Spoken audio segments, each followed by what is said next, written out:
Are you ready to jellyfish? Huh? Are you ready to jelly? I'm always down to jelly. All right, here we go. Start jellying. Here we go. We're doing it. You join us. We're going with the flow, dude. What up, Ho Biscuits? Yeah. It's your girl Skitten, back at it again. We're here to watch Tier Zoo. Multiple going this way. Going a little bit I that way. got turned a little bit. Oh yeah, the turn's the best part. You just slowly. Oh yeah, out there just fishing, dude. Last time my husband and I were in Miami, also the only time my husband and I were in Miami. Don't know why I phrased it like that, but anyway, we spent so much time in the water. But like when you spend that long in the water, you obviously cannot swim. Well, we cannot swim the entire time. I can't swim for 6 hours straight. I'm not gonna speak for none of y'all. But you know what you can do? Jellyfish. You can just fish it, you dude. Just jellyfish. Just go with the flow, wherever the water takes you. Is it 10 feet from where you started? A mile and a half? Who knows the difference? Who knows? Yeah. Did we almost get run over a couple of times? Yes. Yeah. But that's not our fault. That's theirs. They weren't supposed to be that close to the beach. It's not our bad. Today we are here to watch Tier Zoo's Jellyfish tier list. I'm very excited about it. Also slightly concerned because I don't know if any of you guys remember this, but this was a few Tier Zoo videos ago, but he was basically saying that global warming is like the perfect meta for jellyfish. Right. And that we're gonna start getting like more and more jellyfish because of global warming. Yeah. And so I'm just like, I feel like this is a message. You see that video of that guy scooping like hundreds of jellyfish out of the water? That's terrible. It's hilarious. Anyways, I'm super excited to see what this video has in store for us. Hope you guys are doing well, staying safe and sanitized and sane. Without further ado. Sane in there, huh? Okay, yeah. Like let's go ahead and get started. I say A tier. All jellyfish A tier. Every single one. All jellyfish are S tier in my book. Yeah. Here we go. He ate that thing. It's in there. It's in there. Is he winning? I can't tell. This game has seen no shortage of balance patches. Nice. And like any other game, after a while, some players have started complaining about power creep. Being able to breathe on dry land used to be an incredibly unique and powerful perk, but now it's basically par for the course with around half of the player base. Being able to see and respond to the actions of other players used to be an incredible advantage, one that literally invalidated a huge number of popular playstyles. The same could be said about warm-blooded respiration, pair bonding and offspring rearing, eusociality, and even flight. And yet, even after an uncountable number of game updates, balance patches, and expansion packs, one of the most consistent builds in the meta is the Jellyfish, a collection of ancient builds which usually have a grand total of 0 of the aforementioned abilities. Today we're going to discuss why the Jellyfish, as well as other Nadarian and Jelly-like builds, have been able to stand the test of time. We'll talk about the most notable members of the faction, and place them all on the Jellyfish tier list. A tier. But first, an overview of the history of the Jellyfish build, plus a quick rundown of the typical stats and abilities they tend to have. Alright. Jellyfish have some of the strangest stat spreads in the entire game. Look at that intelligence. No, wait a minute. He of little faith, okay? They don't have to be intelligent. Yeah. Okay? Yeah. Being intelligent isn't everything. It's funny because they are definitely like that guy at work that like doesn't talk a lot. Yeah. Is nice, but you can tell isn't very bright. Right. He's just not all there. He's talking the correct amount, but we like him for it anyways. Absolutely. The most obvious quirk is that their intelligence and perception stats are basically 0. Isn't that insane? Isn't that an insane thing to do? Is he standing in it? Yeah. Jellyfish have no central nervous system. Right. And so essentially all intelligence and perception-based abilities are completely locked on their skill tree. The lack of a brain means jellyfish have to play mostly on autopilot and rely on pre-programmed reflexes and instincts to steer them away from danger and towards food. But those aren't their only extremely weird stats. Jellyfish possess some incredible regenerative abilities and can recover from basically any damage, which is good because jellyfish have next to no defense at all. They're comprised of around 95% water, and their outer layer is a simple jelly-like substance that offers very little protection. Luckily, out here just, oh my God! He's out here terrorizing jellyfish. He's fucking that jellyfish up. He's like, they don't have feeling. Look at him. Luckily, because of the fact they're almost entirely composed of water, They blend in quite well with the water. Right. Many of them are nearly invisible, and all are translucent to some cool. extent, which makes them extremely difficult to detect via eyesight. What most players know about jellyfish, though, is how absolutely cracked their damage stat is. The jellyfish's special ability, Nematocyst, allows for massive venom damage upon even the slightest contact with their tentacles. Ooh. This isn't universal, as some jellyfish possess far more potent venom than others, a topic we'll cover extensively during the tier list portion of this video. Oh yeah. But nonetheless, most competent players fear getting too close to any jellyfish because of their deadly reputation. I forgot that happened! Their stat spread may seem completely nonsensical until you realize what the meta was like when the jellyfish was first added to the game. Okay. I've covered quote-unquote ancient builds before on this channel, builds like the shark, scorpion, and centipede, but jellyfish vastly predate all of them. Oh, we learned that in that Lindsay Nicole video. Yeah. We did. Jellyfish were one of the first, if not the first, major faction of multicellular builds. And so they had very little need for defenses and intelligence when there was very little to defend yourself from or to outsmart. Drifting along, filter feeding on plankton worked just fine. Some might argue it still does. Even though cephalopods, fish, and arthropods were added to the game soon after, jellyfish remained extremely popular. Still jellyfish. So after 500 million years of balance patches and game updates, let's see which jellyfish builds come out on top. Okay. Moon At the bottom of the tier list, we've got the moon jelly. One of the most common. Nah, bro, I'm not trying to keep pausing this video, but you gotta start a fight. F tier is ridiculous. But, you know, it's just yet another reminder that he's soulless and heartless and mean. No. That he refuses to take aesthetic into account. And why the hell not? Can we just get like a gold tier where you're just like, hey man, it sucks, but it looks pretty? God damn. All right. At the bottom of the tier list, we've got the moon jelly. One of the most common jellyfish builds in the game. Oh yeah. And yet one that doesn't really make use of the jellyfish build's more interesting abilities. Moon jellies have uniquely short tentacles which deal fairly minimal damage. This makes them much less of a threat than basically all other jellies. Yeah, because he's a chill guy. In addition to that, moon jellies are notably more nutritious than other jellyfish, making them common targets for any player that's able to survive their fairly minimal defenses. He said they taste delicious. No, they're literally born to be victims. Oh my God. Oh my God! He said they taste, but they're better for you. Oh my God! It's the broccoli of the sea. You should have. It's a part of your diet. You know what? Okay. Maybe it's F tier. In this, it's a brainless. In this instance, he was right. They are F tier. It's a brainless, feelingless, vibing on the seas, nutritional snack. Jesus Christ. Oh my gosh. Moon jellyfish are one of the only jellyfish which are actively preyed upon by other jellyfish, even when fully grown. The moon jelly's playstyle is entirely passive, relying on its quick respawn rate and strong matchup against plankton to make it worthwhile. Moon jellies are becoming a popular choice in the recent meta as they have a natural resistance to microplastic poisoning, negating one of the main challenges other marine players have had to learn to adapt to recently.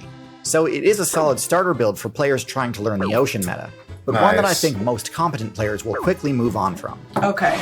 Wow. Pretty. Next in F tier, we have the comb jelly. All right. Comb jellies are some of the most unique jellyfish builds in the game. In fact, even calling them jellyfish is contentious, as they are technically not part of the Nidarian faction.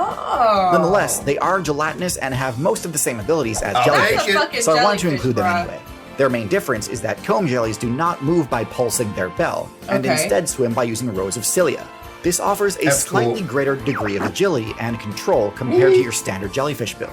Their tentacles are also slightly different, being lined with adhesive glue rather than venomous microbubbles. This is quite efficient at capturing small prey, but is completely useless on defense. And because they still do not possess an advanced nervous system, the fact that they have greater control over their movement via their cilia doesn't amount to that big of an advantage in practice. They still can't dodge predator attacks because they cannot dodge an attack that they don't know is coming. This build has a lot of potential if they can just put a few more points into intelligence. But for now, I'm still going to place them in F tier. And what do you want them to do in order to do that? Read a book. What do you want them to go to college? What are you talking about? Feel braille. They can't do any of those things. None of the above. They could have thumbs, couldn't use them. Right. At the bottom of D tier, we have the sea nettle. I thought that was going to be higher. I thought this was going to be a very effective strategy here. I think aside from moon jellies, sea nettles are definitely the most, I don't remember the word that I'm looking for, But like when you think of jellyfish, yeah, when you think of jellyfish, this is what you think of. Puts the J in jelly. Nettle is essentially the most basic, average jellyfish build in the game. Right. It embodies every feature of the archetype, yet excels at none of them and doesn't really have any additional unique abilities. The sea nettle has decent length tentacles that can inflict solid damage, potentially lethal to builds within its own weight class, but still not strong enough to really merit the extreme caution the reputation has impressed on the player base.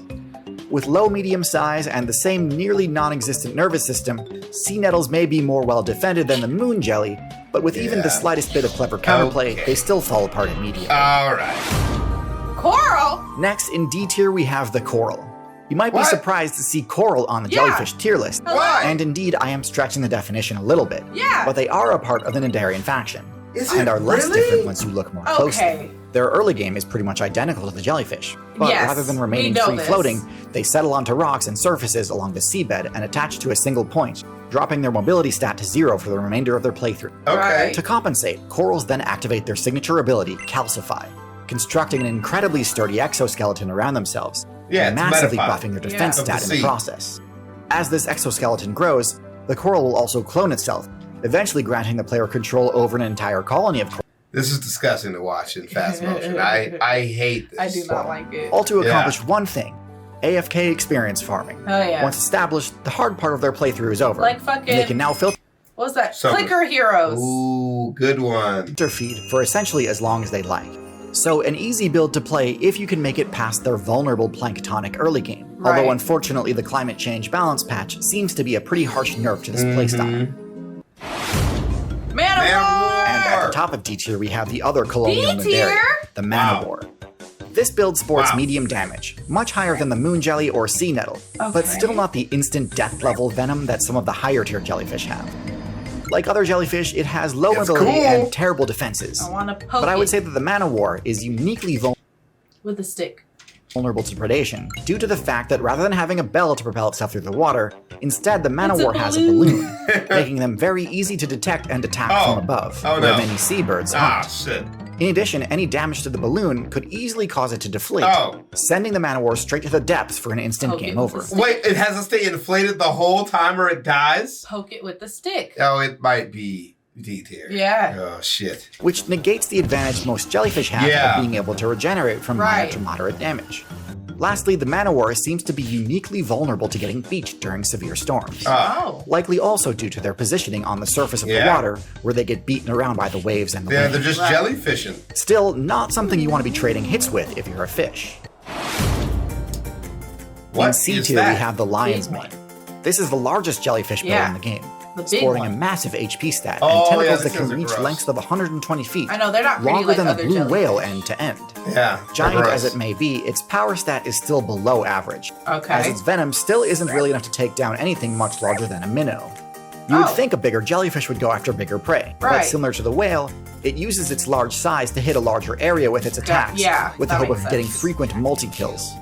Its large size makes it very difficult to kill, simply by nature of it being able...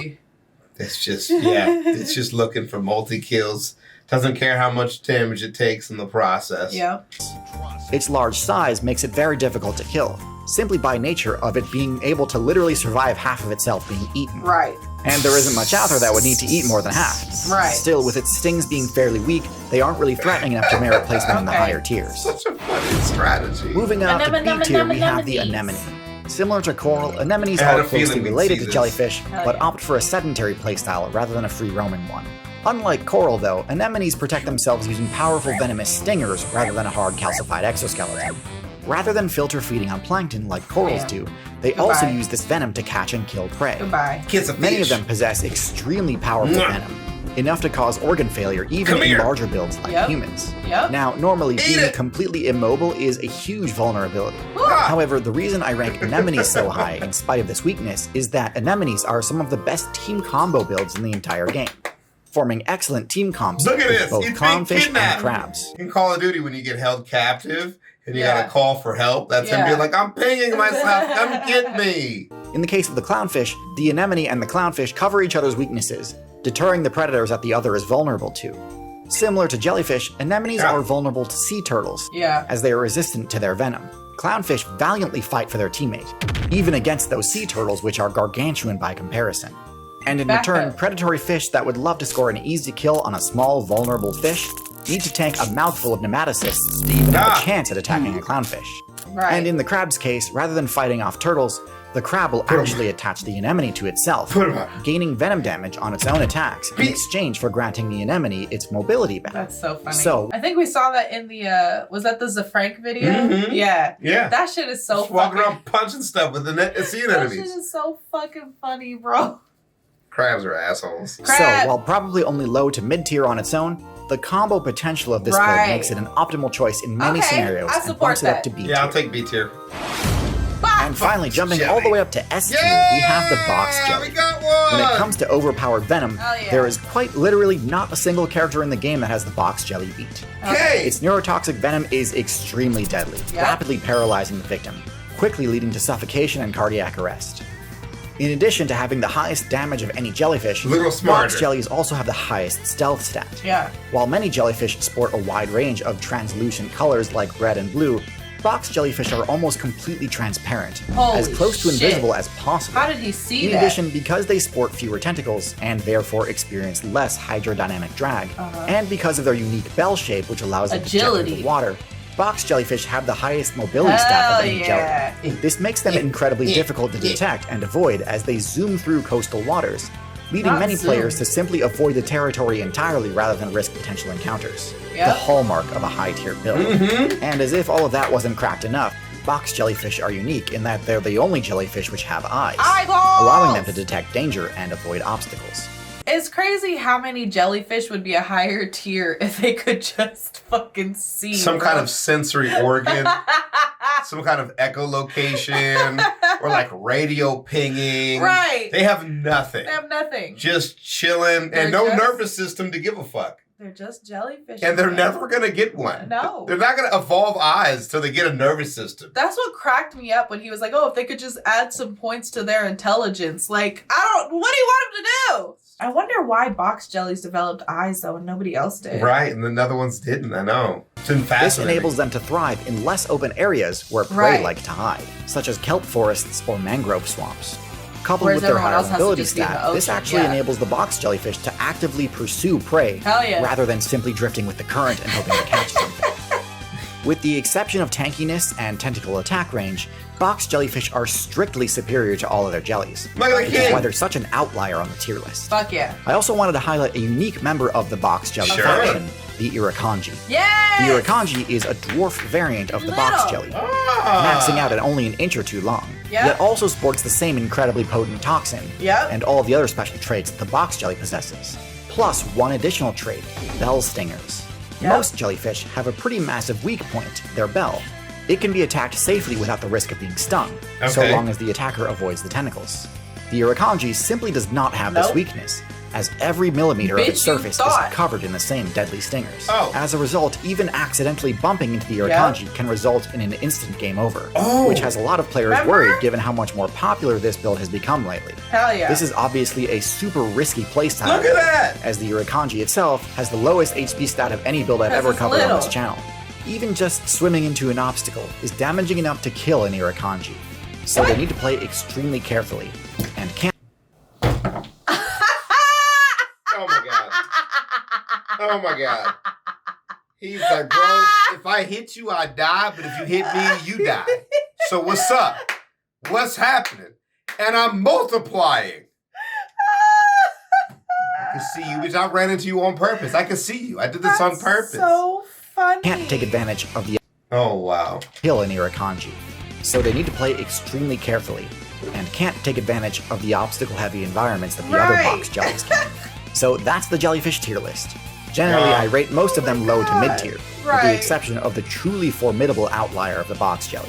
Hell Before yeah. we wrap up, I do want to cover some counterplay options. Okay. I mentioned it a few times in the video, but sea Turtle. turtles have a flat-out unlosable matchup against jellyfish, Right. being completely immune to their venom, and Yeah. so they are able to safely attack And just eat, digest bro. them. I'm just here But to another snack. lesser known but even more effective counter to jellyfish is the sea slug. What? Not only are they immune to Ah. the venom, but they can actually absorb the stingers and convert them into their own defensive weapons, What? basically giving them all the deadly benefits of the jellyfish without the drawback of being basically brainless. I expect both of these builds to become a lot more popular as jellyfish numbers continue to increase. So if you're looking to score some easy wins, I recommend learning the strategies of both of these excellent builds. I hope to do a sea slug video soon, so be on the lookout for that, and be sure to subscribe so you don't miss it when it drops. Hell yeah, that's very, very cool. Thanks for bringing me here for this. That was so much fun. Tier list. Jellyfishing. Oh man, don't forget the fish, dude. It gives a whole new meaning to jellyfishing, and I'm still down with it. Yeah. Next time we'll do it with what are those things called? That makes it so you can't see. Blindfold? Taking my glasses off. That's right. Just remove them. It's actually what we did. The Irukandji said, just like, what's his name? Kamzat, I kill everybody! that's how the Irukandji That's goes. literally how he said it. But though. also, yeah, that's not me making fun of him, by the way. That's just what he said. Thank you guys so much for joining us. You know, Chavez and I had a great time. We love jellyfish. We also love crabs and frogs and lizards. We really like animals. But and those, bees. Yeah.